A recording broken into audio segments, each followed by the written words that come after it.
brought to you by Silver Pumps.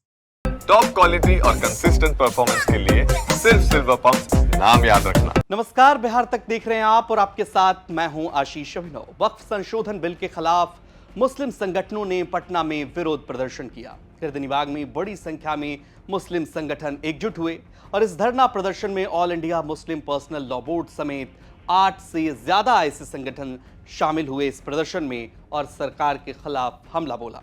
अब बड़ा सवाल यह है कि यह बिल आखिर है क्या और आखिर इस बिल का विरोध मुस्लिम संगठन क्यों कर रहे हैं, सरकार का इस पर क्या तर्क है, पूरी जानकारी हम आपको इस वीडियो में बताएंगे। दरअसल जिस वक्फ बिल का मुस्लिम संगठन विरोध कर रहे हैं, यह बिल अगस्त 2024 में वक्फ अधिनियम 1995 में संशोधन के लिए सदन में पेश किया गया था। इसमें व्यापक बदलाव प्रस्तावित थे, जिसमें सरकार को वक्फ संपत्तियों को विनियमित करने और ऐसी संपत्तियों से संबंधित विवादों को निपटाने का अधिकार मिलेगा। विपक्ष की ओर से आलोचना के बीच बिल को सदन में संयुक्त संसदीय समिति यानी जेपीसी के पास भेजा गया, लेकिन इस बिल को लेकर विपक्षी दलों ने भयंकर विरोध किया। विपक्ष का आरोप है कि सरकार इस बिल के जरिए वक्फ की संपत्ति पर कब्जा चाहती है, जबकि सरकार का यह तर्क है कि वह वक्फ की संपत्ति का बेहतर इस्तेमाल करना चाहती है और मुस्लिम वंचित महिलाओं को मदद पहुंचाना चाहती है। इसी साल 27 जनवरी को बीजेपी सांसद जगदंबिका पाल की अध्यक्षता वाली समिति ने बीजेपी और उसके सहयोगी दलों के द्वारा प्रस्तावित 14 संशोधनों को मंजूरी दे दी, जबकि विपक्ष द्वारा प्रस्तावित 44 संशोधनों को खारिज भी कर दिया।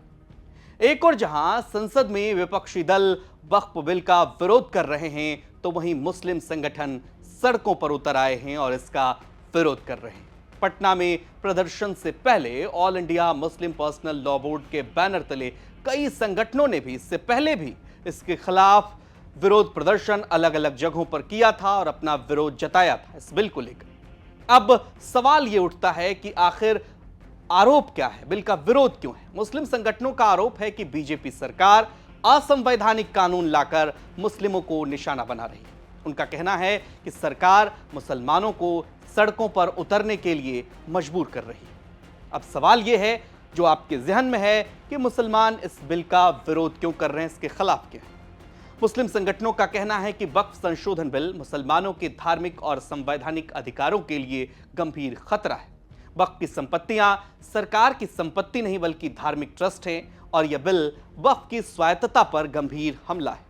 यह बिल मुस्लिम संपत्तियों और उनकी संस्थाओं को व्यवस्थित रूप से कमजोर करने का प्रयास है, यह आरोप है।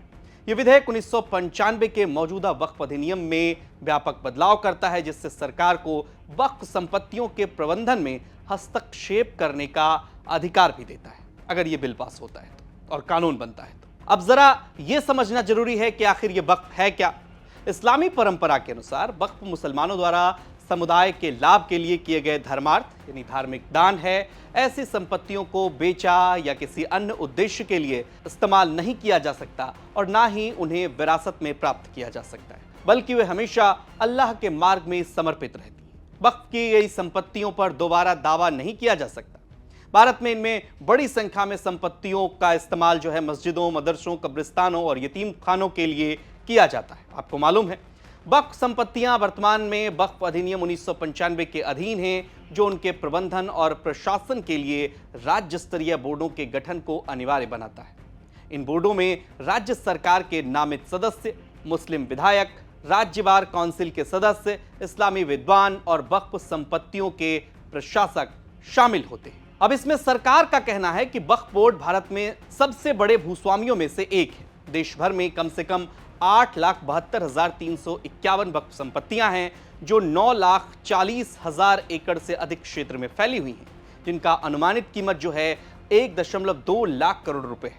वक्फ बोर्ड भारत में सशस्त्र बलों और भारतीय रेलवे के बाद सबसे बड़ा भूस्वामी है। केंद्र सरकार का यह तर्क है कि वक्फ संपत्तियों और वक्फ बोर्डों में व्यापक भ्रष्टाचार है और उसे सुधारने के लिए वक्फ संशोधन बिल लाया गया है। दरअसल वक्फ बिल में प्रस्तावित संशोधन में बोर्ड में 2 गैर मुस्लिम प्रतिनिधि रखने का प्रावधान है।